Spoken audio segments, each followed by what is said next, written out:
السلام علیکم ناظرین. آج کل کرلوش عثمان سیزن 2 نہ صرف ترکی بلکہ دوسرے ممالک میں بھی بڑے زور و شور سے دیکھا جا رہا ہے. یہ سیریل دراصل سلطنت عثمانیہ کے بانی عثمان غازی پر بنایا گیا ہے. اس سے پہلے ارطغرل غازی پر 5 سیزن مکمل کیے گئے. اس کے بعد ارطغرل کے فرزند عثمان غازی پر سیزن 1 بنایا گیا اور اب سیزن 2 جاری ہے. تو اگر آپ نے بھی یہ ڈرامہ دیریز ارطغرل یا کرلوش عثمان دیکھا ہے تو کمنٹ باکس میں اپنے پسندیدہ کردار کا نام لکھیے.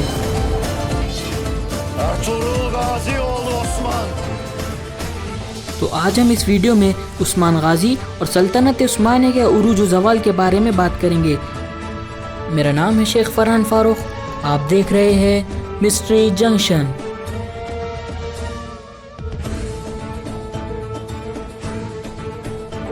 عثمان کے آباء و اجداد کردستان میں چرواہے تھے، لیکن جب چنگیز خان نے ان کے علاقوں پر حملے کیے تو ان کا قبیلہ جس کا نام خائی قبیلہ تھا ارطغرل غازی کی قیادت میں اناطولیہ ہجرت کر گیا. اس وقت سلجوقوں کی بادشاہت قائم تھی جو اپنا عروج گزار کر زوال کی طرف گامزن تھی. جب ارطغرل اناطولیہ پہنچے تو اس وقت سلجوقوں اور رومیوں میں جنگ جاری تھی. سلجوقوں کی فوج شکست کے قریب تھی. ارطغرل جب وہاں پہنچے تو اپنے جنگجوؤں کے ساتھ میدان جنگ میں کود پڑے اور سلجوقوں کا ساتھ دیتے ہوئے رومیوں کے خلاف جنگ لڑی. ارطغرل اور ان کے بہادر جنگجوؤں کے میدان میں کود پڑنے سے بازی پلٹ گئی اور رومیوں کو شکست سے دوچار ہونا پڑا اور سلجوقی فوج فتح یاب ہو گئی. اس وقت کے سلجوقی سلطان علاء الدین کیقوباد نے ارطغرل سے خوش ہو کر ان کے قبیلے کو اناطولیہ میں زمین عطا کی. ارطغرل اپنے قبیلے کے ساتھ وہاں بس گئے. ارطغرل زندگی بھر سلجوقوں کے وفادار رہے. بہت سے سردار اپنی خود مختاری کا اعلان کر چکے تھے لیکن ارطغرل نے ایسا نہیں کیا. 1258 اسلامی تاریخ کے لحاظ سے بدترین سال مانا جاتا ہے کیونکہ اس سال ہلاکو خان نے بغداد پر حملہ کیا تھا. کئی مردوں کو قتل کیا گیا، عورتوں اور بچوں کو قیدی بنا لیا گیا، کتب خانے جلا دیے گئے. لیکن اسی سال ارطغرل غازی کے خیمے میں تیسرے بیٹے عثمان کی ولادت ہوئی جو بچپن ہی سے بہادر اور انصاف پسند تھا.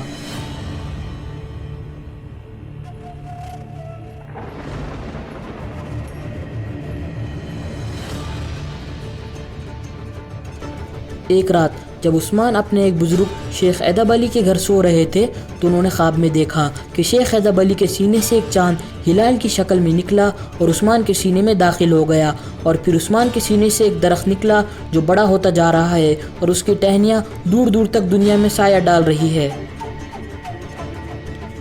جب اس نے یہ خواب اپنے استاد شیخ ادب علی کو بتایا تو انہوں نے اس خواب کی تعبیر اس طرح بتائی کہ تم ایک سلطنت قائم کرو گے جو کافی وسیع ہوگی. اس واقعے کے بعد عثمان نے شیخ ادب علی کی بیٹی بالا خاتون سے نکاح کر لیا. عثمان سلجوقوں کا جاگیردار تھا، لیکن جب سلجوق سلطان علاء الدین کو قتل کیا گیا اور سلجوق سلطنت ختم ہو گئی تو عثمان غازی نے خود مختاری کا اعلان کر دیا اور سلطنت عثمانیہ کی بنیاد رکھی. 600 سالہ حکومت کرنے والی سلطنت نے 37 سلطان پیدا کیے. عثمان ایک کے بعد ایک قلعے فتح کرنے لگے اور جب عثمان نے بورسا شہر کا محاصرہ کیا تو 10 سال تک جاری رہا، یہاں تک کہ عثمان کا آخری وقت قریب آ پہنچا تو عثمان نے اپنے بیٹے اور خان کو نصیحت کی کہ ان کو بورسا شہر میں دفن کیا جائے. اور خان کے لیے ایک مشکل وقت تھا لیکن اس نے ہمت نہیں ہاری اور بورسا جو 10 سال سے عثمان غازی فتح نہ کر سکے وہ اس نے 10 دن میں فتح کر لیا اور عثمان غازی کو بورسا شہر میں دفن کر دیا گیا.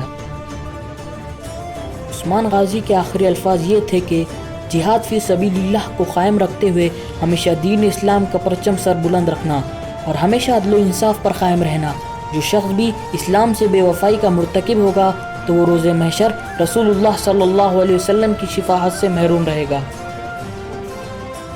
عثمان غازی کی وفات کے بعد اور خان حکمراں بنے اور وقت کے ساتھ ساتھ سلطنت عثمانیہ پھیلتی گئی.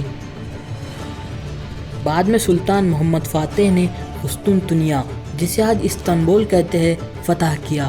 ان کے پوتے سلیم اول نے مصر، عراق، شام، فلسطین اور حجاز جسے آج سعودی عرب کہتے ہیں وہ فتح کیے اور حجاز کے 2 مقدس شہر مکہ اور مدینہ حاصل کیے. جب سلیم اول کو خانہ کعبہ کی کنجی پیش کی گئی تو اس وقت انہوں نے اپنے لیے خادمین حرمین شریفین کا خطاب استعمال کیا جو آج تک رائج ہے.